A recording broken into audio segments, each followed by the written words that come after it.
नमस्कार, आप देख रहे हैं एनएमएफ न्यूज। मैं आपके साथ शबनम।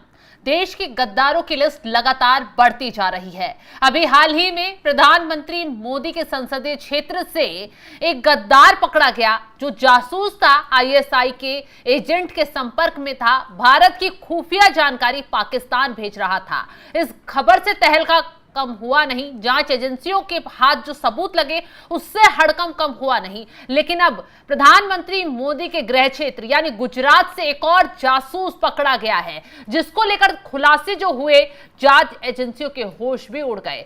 ये सुलेदेव सिंह नाम का व्यक्ति बताया जा रहा है और इसे पाकिस्तान का जासूस कहा जा रहा है। बताया जा रहा है कि सैन्य गतिविधियों को लेकर तमाम तरीके की भारत की खुफिया जानकारी जो है ये जुटाने की कोशिश में लगा था और पाकिस्तान भेज रहा था।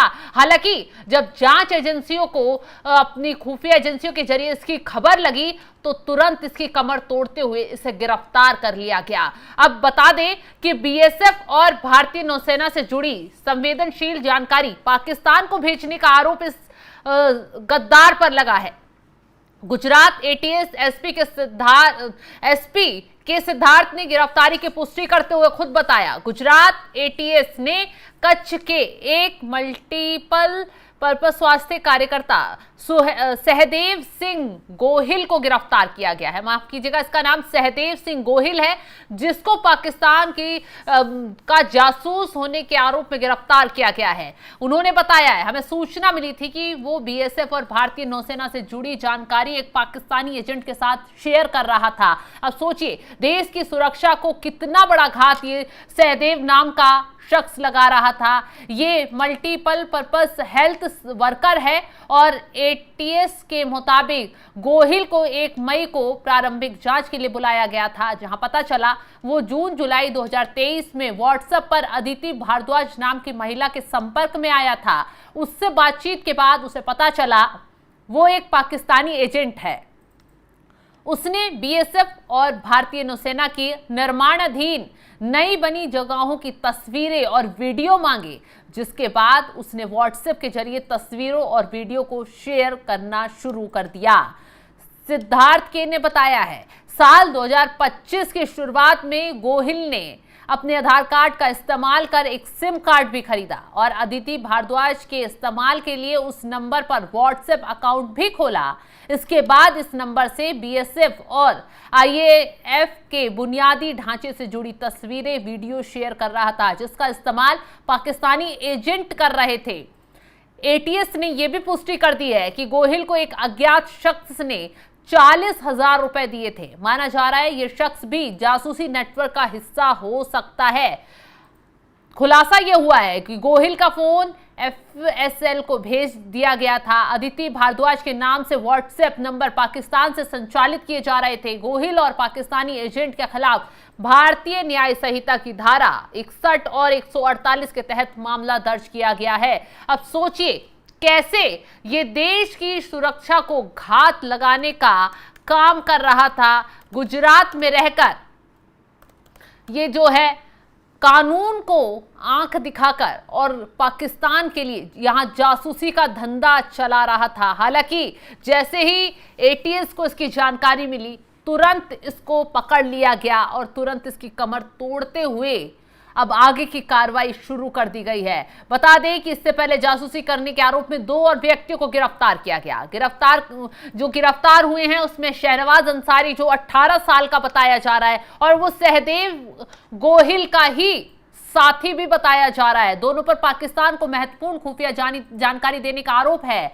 आरोपियों को आगे की पूछताछ के लिए अहमदाबाद ले जाया गया। प्रारंभिक जांच में सामने आया है कि आरोपियों ने बीएसएफ और भारतीय नौसेना से संबंधित संवेदनशील जानकारी पाकिस्तान पहुंचाई। इस मामले की आगे की जांच की जा रही है, लेकिन जिस तरीके से खुलासा हो रहा है वो बेहद चौंकाने वाला है। सोचिए, 40,000 रुपए के लिए ये शख्स जो है भारतीय सेना की जासूसी कर रहा था, नौसैनिकों की जासूसी कर रहा था, और जो नई बिल्डिंगें सैनिकों के लिए बन रही हैं उनके वीडियोग्राफी कर व्हाट्सएप ग्रुप में में भेज रहा था। एक अदिति नाम की लड़की का, महिला का एक व्हाट्सएप ग्रुप जिसमें यह ऐड था, उसको सारी जानकारी साझा कर रहा था और उसके संपर्क में आने के बाद इसने तमाम तरीके की बातें यहां की साझा की हैं। पाकिस्तान के लिए जासूसी का काम यह शख्स कर रहा था।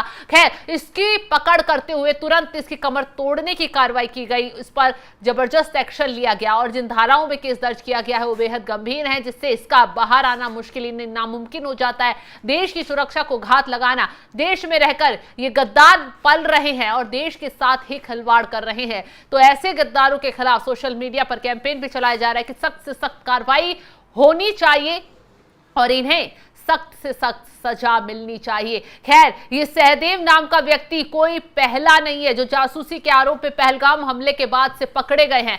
ज्योति के समेत 12 जासूस पकड़े जा चुके हैं और 12 ही सवाल इन जासूसों के जरिए अब उठ रहे हैं।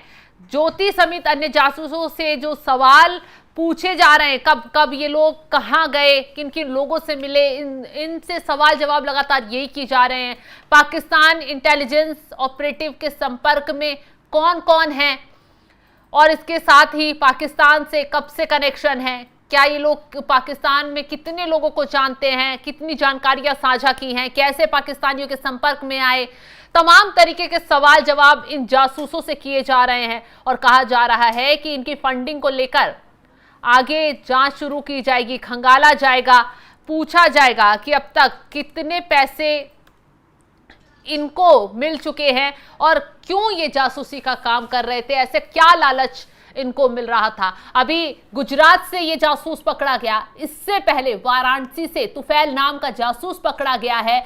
प्रधानमंत्री मोदी के संसदीय क्षेत्र से इस तुफैल को गिरफ्तार किया गया और खुलासा क्या हुआ, ये आईएसआई का आतंकी संगठन से जुड़ा हुआ था। ये 600 पाकिस्तानी नंबरों से संपर्क में था, वहां बातचीत कर रहा था, तमाम जानकारी भारत की वहां पहुंचा रहा था और सबसे चौंकाने वाली बात तो यह है कि तमाम जो ऐसे सबूत इसके फोन से, इसके पास से पाए गए हैं, कागजात फोन में पाए गए हैं, वो बेहद चौंकाने वाले हैं, जो देश की सुरक्षा के लिए, देश के लिए बहुत ज्यादा खतरनाक है। वाराणसी के बाद गुजरात में जासूस का पकड़ा जाना ये वाकई कई सवाल खड़े कर देता है कि आखिर अब तक ये लोग कितनी जो खबरें हैं यहाँ की वहां पहुंचा चुके हैं और क्या ये किसी बड़ी फिराक में तो नहीं थे, क्या देश की सुरक्षा के साथ साथ कुछ बड़ा कांड करने की कोशिश में तो नहीं लग रहे थे। तमाम सवालों के साथ अब जांच एजेंसी आगे की जांच कर रही है। अब देखना यह होगा कि गुजरात से पकड़ा गया ये जासूस क्या खुलासे करता है, क्या कुछ और जानकारी निकलकर सामने आती है। फिलहाल जांच एजेंसियों ने जिस तरीके से धरपकड़ जासूसों की तेज कर दी है और एक के बाद एक गद्दार पकड़ में आ रहा है, उसको लेकर आपकी राय क्या है, कमेंट कर अपनी राय जरूर बताएं और तमाम खबरों की अपडेट के लिए आप हमारे साथ जुड़े रहें। नमस्कार।